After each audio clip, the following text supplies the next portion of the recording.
Capital equipment replacement decisions.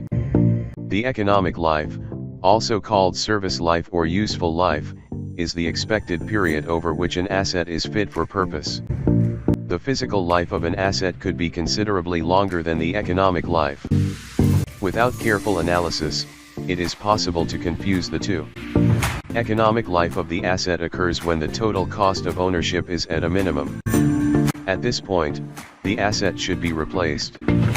Organizations must ensure they have sufficient funds to purchase replacements at this point to reap potential savings.